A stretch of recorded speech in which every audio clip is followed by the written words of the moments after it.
Hello viewers, இன்றைக்கி நம்ம cauliflower குழம்பு எப்படி செய்யறதுன்னு தான் பார்க்க போகிறோம். அதுக்கு ஒரு கடாயில் கொஞ்சமாக எண்ணெய் சேர்த்துக்கோங்க. இந்த குழம்புக்கு நான் நல்லெண்ணெய் சேர்த்துக்கிறேன். எண்ணெய் காஞ்சதும் இதில் நான் 1 டீஸ்பூன் சீரகம், 1 டீஸ்பூன் சோம்பு, 4 கிராம்பு, 4 பட்டை, கொஞ்சமாக கசகசா சேர்த்துக்கிறேன். இப்போ இதில் நான் 15லேருந்து 20 சின்ன வெங்காயம், 8லேருந்து 10 பூண்டு பல் உரித்து வச்சுருக்கேன். அதை இது கூட நான் சேர்த்துக்கிறேன். இப்போ இதில் 2 கொத்து கருவேப்பிலை சேர்த்துக்கலாம்.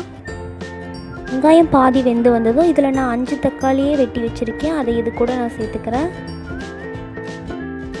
சேர்த்துட்டு நல்லா கலந்து விட்டுக்கோங்க. இப்போ தக்காளி வெங்காயம் எல்லாம் இந்தளவு வெந்து வந்ததும் இதில் நம்ம மசாலா பொருள்லாம் சேர்த்துக்கலாம். இதில் நான் 1/2 டீஸ்பூன் மஞ்சள்தூள், 2 டீஸ்பூன் குழம்பு மிளகாய் தூள், 1 டீஸ்பூன் கறி மசால் தூள், 1 டீஸ்பூன் மல்லித்தூள் நான் சேர்த்துக்கிறேன்.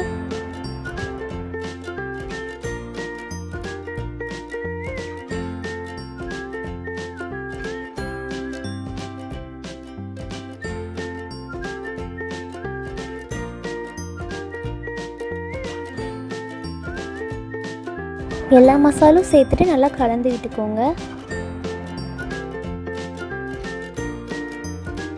இப்போ இதில் நான் 1 மூடி தேங்காயை துருவி வச்சுருக்கேன். அதை இது கூட நான் சேர்த்துக்கிறேன். சேர்த்துட்டு நல்லா கலந்து விட்டுட்டு ஃபேனில் ஆற வச்சுக்கோங்க.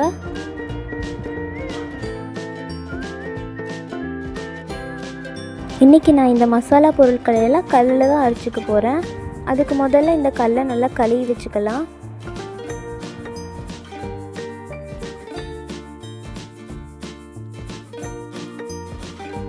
இப்போ இந்த கல்லில் நம்ம வதக்கி வச்சுருக்க வெங்காயம் தக்காளி எல்லாம் சேர்த்துக்கலாம். சேர்த்துட்டு நல்லா அரைச்சிக்கலாம்.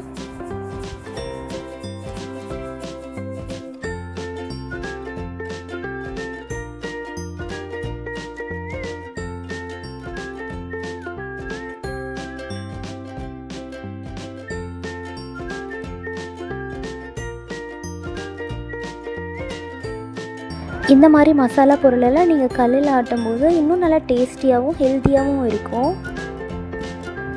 மசாலா பொருளை கல்லில் ஆட்டும் போது நீங்கள் தேங்காய் துருவி போட்டுக்கிட்டிங்கன்னா இன்னும் அரைக்கிறதுக்கு கொஞ்சம் ஈஸியாக இருக்கும்.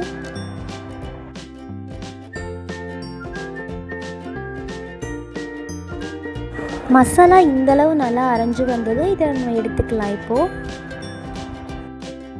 மசாலாவை எடுத்துகிட்டு இந்த கல்லையும் கழுவி அந்த தண்ணியும் எடுத்து வச்சுக்கோங்க.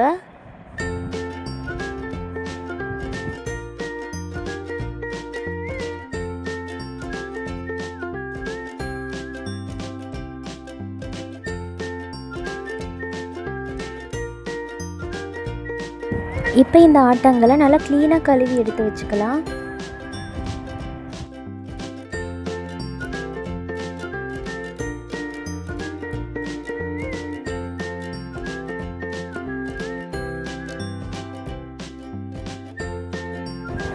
இப்போ ஒரு கடாயில் கொஞ்சமாக நல்லெண்ணெய் சேர்த்துக்கோங்க.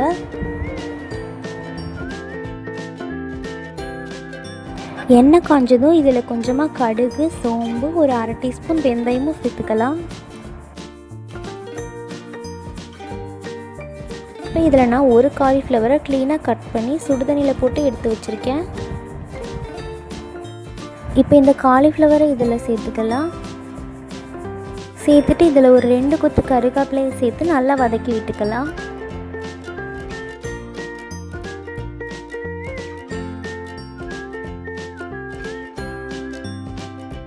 இப்போ இதில் நம்ம கல்லில் ஆட்டி வச்சுருக்க மசாலாவை சேர்த்துக்கலாம்.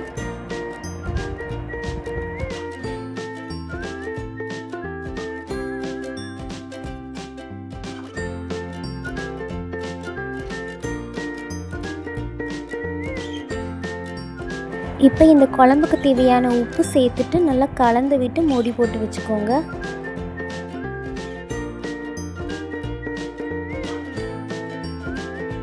ஒரு 15லேருந்து 20 நிமிஷத்தில் குழம்பு நல்லா கொதிச்சு வந்துடும். அவ்வளோதான். இப்போ ரொம்பவே டேஸ்டியான ஹெல்த்தியான காலிஃப்ளவர் குழம்பு ரெடி ஆயிடுச்சு. இதில் நம்ம மல்லி இலை சேர்த்து இறக்கிக்கலாம். இந்த காலிஃப்ளவர் குழம்பு ட்ரை பண்ணி பார்த்துட்டு எப்படி இருந்துச்சுன்னு கமெண்ட்டில் சொல்லுங்கள். இந்த மாதிரி டேஸ்டி அண்ட் ஹெல்த்தியான ஃபுட் ரெசிபீஸ்க்கு நம்ம சேனலை சப்ஸ்கிரைப் பண்ணிக்கோங்க.